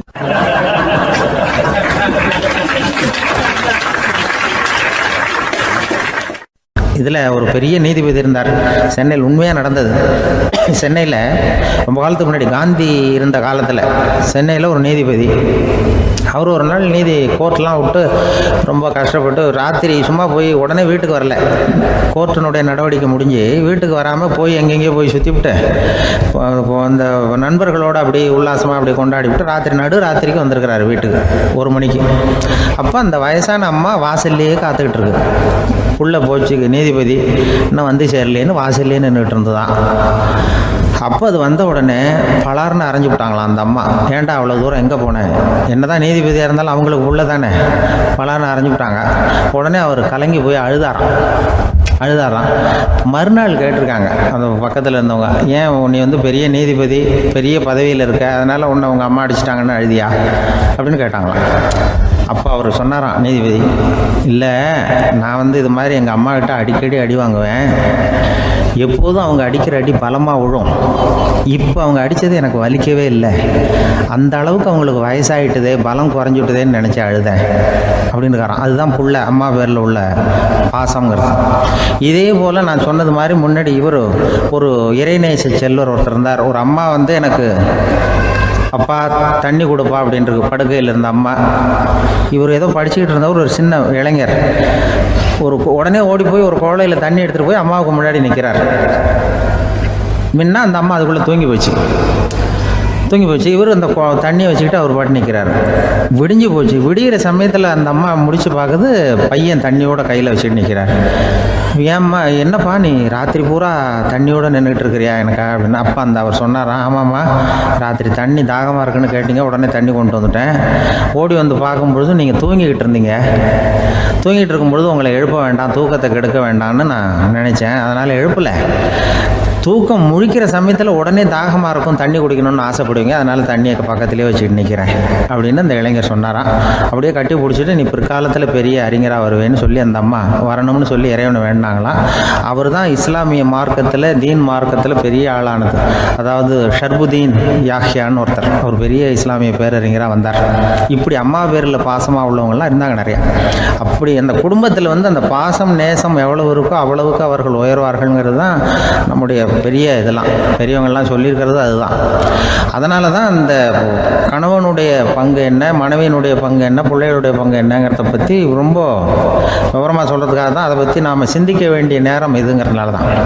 கணவனுக்கு இது வந்துடக்கூடாது, அதாவது கோபம் வரக்கூடாது, நிதானம் வேணும் அப்படின்லாம் சொல்லுவாங்க. நிதானம், கணவன் கோபப்படக்கூடாதுமா. அதுக்கு நாங்கள் மனுஷனுக்கு சினம் தவிர்த்தல்னு பயிற்சியெல்லாம் கொடுக்குறாங்க. இப்போது மனுஷன் கோபப்படாமல் இருக்கணும், போகணும் வரணும், அதுக்கு சொல்லுவோம் நாங்கள். சும்மா கதை ரூபமாக சொல்கிறது. அங்கே வேதாத்திரி மகரிஷின்னு இருக்கார், அவர் இதில் சினம் தவிர்த்தல்னு பயிற்சியை கொடுப்பாங்க. குடும்ப தலைவர்கள் பெரியவங்கள்லாம் அந்த பயிற்சியை எடுத்துக்கணும். என்ன கூப்பிட்டாங்க ஒரு தரம், சினம் தவிர்த்தல்னு ஒரு பயிற்சி கொடுக்குறோம், அதில் நீ பேசுன்னாங்க. நான் சொன்னேன், நான் பயிற்சிக்கு வேணா வரேன், என்னை பேச வேண்டாம் சார், நான் பயிற்சியை கற்றுக்கிறேன். இல்லை நீ அதெல்லாம் பயிற்சி நாங்கள் கொடுக்குறோம், நீ உனக்கு என்ன தெரியுமோ சொல்லு, மனுஷன் கோவப்படாமல் இருக்கணும், அதுக்கு ஏதாவது வழி சொல்லிட்டு போ அப்படின்னு கூப்பிட்டாங்க. சரின்ட்டு போனேன். அங்கே போய் நான் சொன்னேன், இது மாதிரி எனக்கு தெரிஞ்சது ஒரு கதை மாதிரி சொன்னேன். மீனம்பாக்கம் ஏர்போர்ட், அங்கே ஜப்பானுக்கு போக வேண்டிய ஒரு பிரயாணி லக்கேஜோடு நிற்கிறார் நிறையா. இதை வாங்கி பிளேனில் ஏற்றக்கூடிய ஒரு தொழிலாளி அவர்கிட்ட ஒரு சண்டை போடுறார், அடிக்க போகிறார், திட்டுறாரு, கண்டாமலான்னு திட்டுறாரு. அவர் இதை ஒருத்தர் பார்த்துக்கிட்டே இருக்கார். அந்த சினம் தவிர்த்தல் பயிற்சி கொடுக்குற பேராசிரியர் ஒருத்தர் பார்த்துக்கிட்டே இருக்கார். இது எப்படி இவன் இந்த ஆள் அவ்வளவு கோபமாக அடிக்க போகிறான், திட்டுறான் அந்த பெரிய மனுஷன், இவர் பதிலுக்கு அவர் திட்டவே இல்லையே. அந்த தொழிலாளி சிரிச்சுக்கிட்டே சரி சார் அப்படின்னுட்டே இருக்கான். இவர் லக்கேஜை வாங்கி பிளேனில் ஏற்றுற தொழிலாளி இப்போ கண்ணாவுடனே அடிக்க போகிறான், திட்டுறான், முகம் செவந்து போச்சு. இவருக்கு என்ன ஆச்சரியம்னா, இந்த ஆள் இவ்வளவு கோவப்படுறான், அதை வாங்கி அந்த தொழிலாளி கொஞ்சம் கூட முகத்தில் கோபமே படலையே, சிரிச்ச முகத்தோடு இருக்கானே, இவன் நமக்கு பயிற்சி வகுப்பு எடுக்கலாம் போல இருக்கு அப்படின்னு இவர் நினச்சிட்டார். ரொம்ப நேரம் அவர் கத்திக்கிட்டு இருந்தார். சரி சார்ன்ட்டு அதை வாங்கிட்டு அவர் போயிட்டார். போனதுக்கப்புறம் இந்த ஆள் அப்புறம் பிளேன் ஏறி அவர் போயிட்டார், ஜப்பானுக்கு போயிட்டார். அதுக்கப்புறம் இந்த சினம் தவிர்த்தல் பேராசிரியர் ஓடி போய் அந்த தொழிலாளியை பிடிச்சி கொண்டு வந்தார். இந்த பாருப்பா, நான் காலையிலேருந்து பார்த்துக்கிட்டு இருக்கேன், அந்த ஆள் உன்னை அடிக்க வந்தான், திட்ட வந்தான், இவ்வளவு கோவப்படுறான், உனக்கு பதிலுக்கு நீ கோவமே படலையே, உனக்கு கோவமே வராதா, அது எப்படி நீ சினம் தவிர்க்கிறது, எப்படி உனக்கு கோவமே வரலையா அப்படின்னு கேட்டிருக்காரு.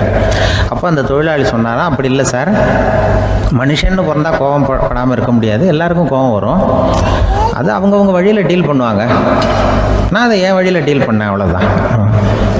அப்போ அவர் திட்டும் பொழுது உனக்கு கோபம் வந்ததுதானே? வந்தது சார். அப்போ அது எப்படி டீல் பண்ணேன்னு கேட்டிருக்காரு. அப்போ இவன் சொன்னான், நான் ஒன்றும் இல்லை சார், அந்த பிரயாணி இப்போ ஜப்பானுக்கு போயிட்டுருக்கார், அவர் லக்கேஜ்லாம் அமெரிக்கா போயிட்டுருக்கு.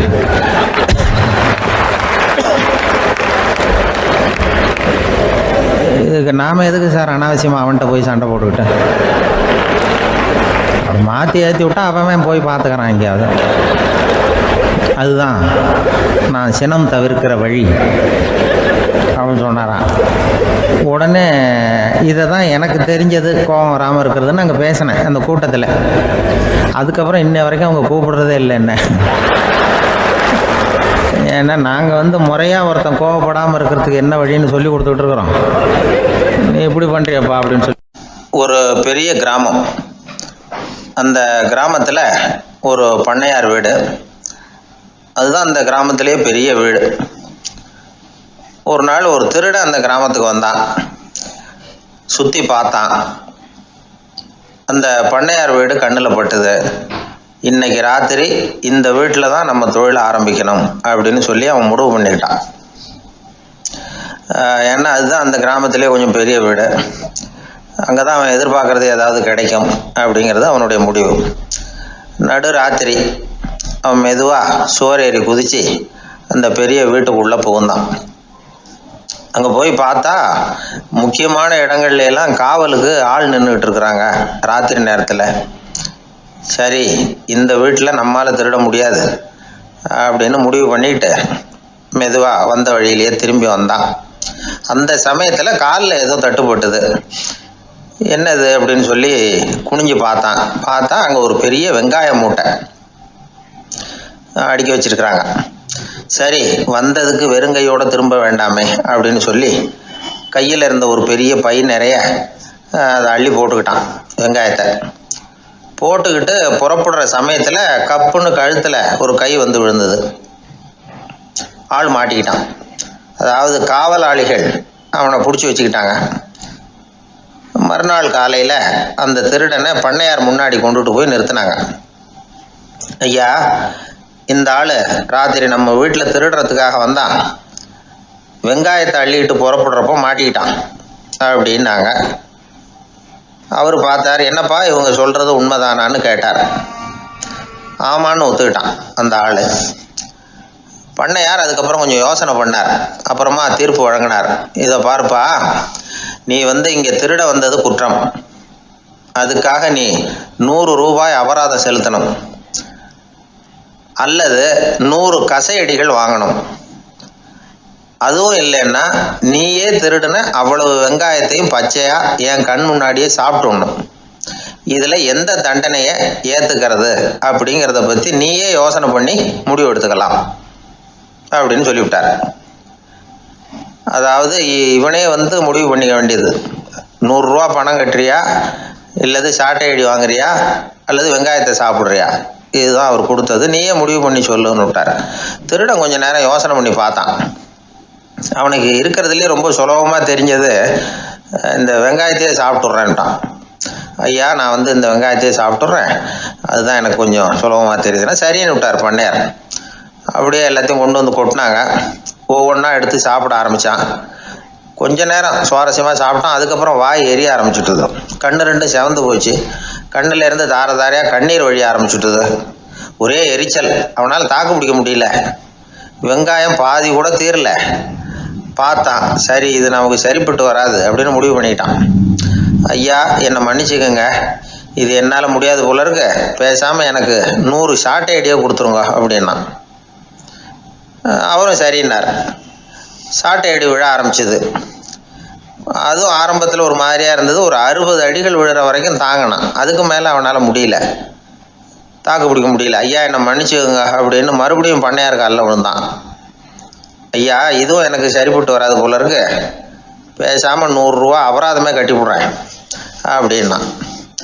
அதே மாதிரி பணத்தை எடுத்து கொடுத்துட்டு அவன் பாட்டுக்கு போனான். இப்படி ஒரு கதை உண்டு. இந்த கதையை உலக புகழ்பெற்ற மனோதத்துவ மேதை எம் ஸ்காட் பெக் ஒரு உதாரணமாக எடுத்து சொல்கிறார். எதுக்காக அவர் எடுத்து சொல்கிறாருன்னா, இந்த முடிவெடுக்கும் திறன் அப்படிங்கிறத விளக்கறதுக்காக. வாழ்க்கையில் முடிவெடுக்கிற திறன் நம்ம ஒவ்வொருத்தருக்கும் ரொம்ப அவசியம். எந்த சந்தர்ப்பத்தில் எப்படி முடிவெடுக்கிறோம் அப்படிங்கிறத வச்சு தான் நம்ம வாழ்க்கை அமையும். எவ்வளவு தான் பணம் இருந்தாலும் சரி, எவ்வளவு தான் படிச்சிருந்தாலும் சரி, இந்த முடிவெடுக்கிற திறன் சரியா இல்லைன்னா வாழ்க்கையில் பல சறுக்கல்களை சந்திக்க வேண்டியிருக்கும். நாம் முடிவுகள் எடுத்தால் அந்த முடிவுகளால் ஏற்படக்கூடிய விளைவுகளுக்கு நாம் பொறுப்பு ஏற்க வேண்டி இருக்குமே அப்படிங்கிற பயத்தினால முடிவெடுக்கிற அதிகாரத்தை பல சமயங்களில் நாம் மற்றவங்களுக்கு தாரவாத்து கொடுத்துட்றோம். நாமே முடிவெடுக்கக்கூடிய திறமையை வளர்த்துக்கிறது தான் ரொம்ப முக்கியம். ஒருத்தர் சொன்னார், சார், சின்ன சின்ன பிரச்சனைகள்ல எல்லாம் எங்கள் வீட்டில் என் மனைவி முடிவு எடுக்க விட்டுருவேன், பெரிய பிரச்சனைகள்ல எல்லாம் நான் தான் முடிவெடுப்பேன் அப்படின்னார். பரவாயில்லையே அப்படின்னு சொல்லி சின்ன சின்ன பிரச்சனைகள்னா எதுங்க அப்படின்னு கேட்டேன். ஒன்றும் இல்லை, இந்த வீட்டு வருமானத்தை பெருக்கிறது எப்படி, வீட்டு செலவை சரி கட்டுறது எப்படி, வீட்டு செலவுக்கு வாங்கியிருக்கிற கடனை அடைக்கிறது எப்படி, இதெல்லாம் சின்ன சின்ன பிரச்சனைகள். என் மனைவி